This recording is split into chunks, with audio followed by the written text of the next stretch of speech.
What's going on, guys? This is Michael MGF, and welcome to the development of Avengers Infinity War, the biggest showcase I have ever attempted, featuring 16 new minifigures and 22 in total. This is going to be a massive video, and I've been looking forward to doing this for 3.5 years, but as you can imagine, the video is going to be pretty packed, which is why I decided to start this series as I work on all the new figures to give you guys an inside look into the making of this showcase. I'll be able to show and discuss certain things about the figures that I just simply won't have time for in the actual video. So, of course, we're kicking this off with the Mad Titan himself, Thanos. For the last few years, I always thought that when making Thanos, I would be starting off with a base big fig from Lego that they would hypothetically be making in the year 2018, or at least at the very, maybe sculpting a ton of armor. That's always what I thought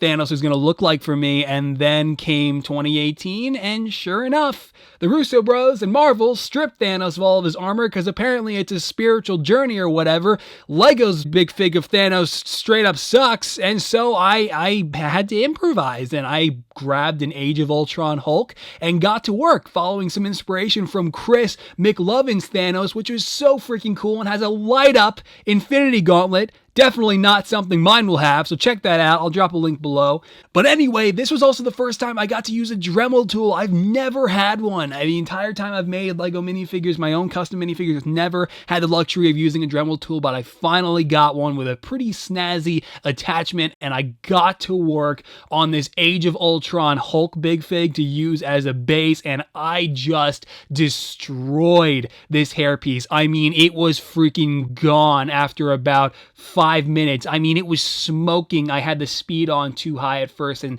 that was a little freaky, but either way, it was so awful looking and so rough. Even though I was getting the bulk of the hair off, I was really questioning if it was going to work, but eventually, after using my own hand filers to smooth it over and make that nice, smooth, bald-headed Josh Brolin look, it was starting to work out, man. I put a bit of Procreate on the top to cover up where the hairpiece, like the hairline was, and I added a bit on the bottom for the chin, and let that cure overnight, sanded it some more in the morning, and I got a pretty decent shaped head, or whatever.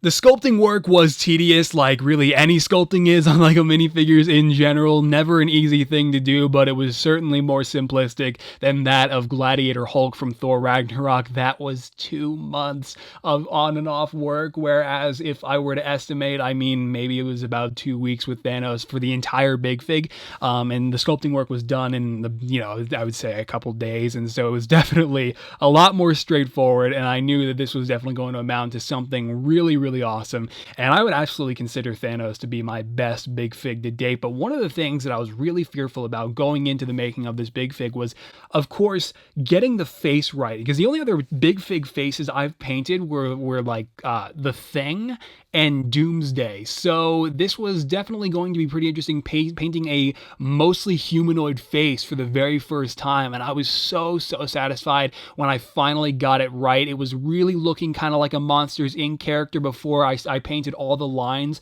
beneath his mouth. Those are so important to Thanos. If I were to paint over his chin, it just looks so freaking weird. I don't know why, but it reminded me of Oswald the Octopus from that kids show for absolutely no reason. But either way, eventually it came time to make the Infinity Gauntlet itself, and oh my god, was it so crazy to finally be making the Golden Glove. It was something that I really wanted to get right, and I started that process by, of course, doing the basic sculpting required before painting on all the detail, but the color palette and the choices of colors was definitely pretty important, because I didn't want it to be too bright of gold. I didn't want it to be like a bright orangey gold, and so what I did was, because in the MCU it's more of like a toned down gold, looks more like, and I wouldn't say rusty, but more so desaturated, more of like a bronze almost, and so I got a color like that, and then I used bright gold and the other the orangey golds and all the other golds that I wanted to use,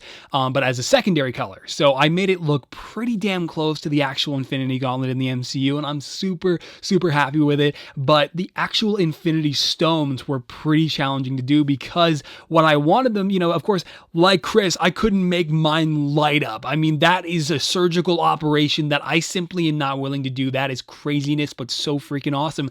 I wanted to at least use trans Lego pieces and basically carve the Infinity Stones out of those. And so that came in the form of spring-loaded shooters. I think for the Soul Stone, for that trans orange, I used like a 1x1 plate.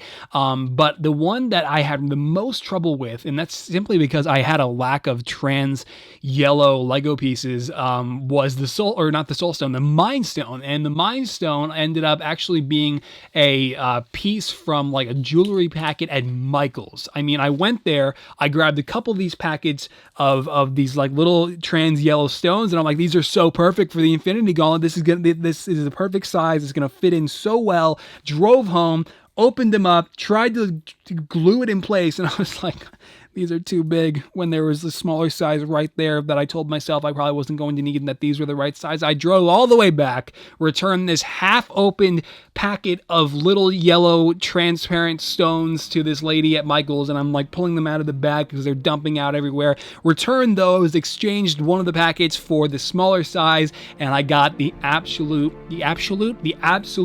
perfectly sized little trans yellow Infinity Stone of course, being the Mind Stone that I glued in place to complete the Infinity Gauntlet. And I absolutely cannot wait for you guys to see Thanos complete in his entirety come this summer. I know you guys have questions about this whole showcase, so feel free to drop those down in the comments below, and I'll be sure to mention and feature a few of those in the next video like this one. But I will address a couple, starting with a question that really isn't relevant to Infinity War, but so many of you are asking, where is the Justice League showcase? Well, I simply ran out of time last year, and so I don't actually know if or when I'll be doing the Justice League showcase, but if at all, it'll be after Infinity War. But then even after that, I'm going to be doing Ant-Man and the Wasp, and I don't know, Killmonger's costume in Black Panther looks really cool, so I might want to make that. So I don't know when the Justice League showcase will happen, but I was having a really fun time making those figures, and even though the movie wasn't everything I wanted it to be, it would still be really fun to finish those figures because, of course, the suits and the costumes featured in Justice League are still incredible and absolutely worth making in minifigure form, but we'll see how that goes. But one other question that does pertain to Infinity War, will I be painting on the facial scars for Thanos? And they were definitely featured more prominently, especially in the recent Super Bowl ad.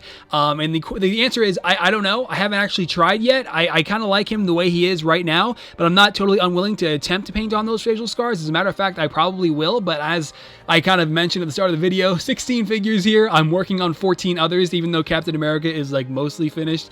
I might end up having to change a couple things on him. I don't know. So I'm kind of working on a lot here, and the facial scars just weren't of top priority, if that makes sense. Either way, YouTube and Instagram have been changing algorithms and crap. I haven't really been keeping up with it. I don't know what's going on, but apparently you should be clicking bells or something if you want to keep up with all my content and everything that I will be posting. So definitely do that if you care. One other thing you might care about is I posted it on like one of those community posts.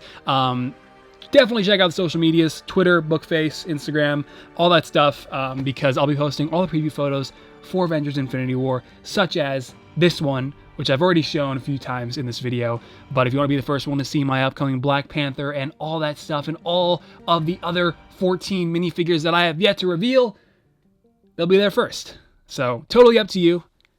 On that note, I'll catch you guys later. All right, bye-bye.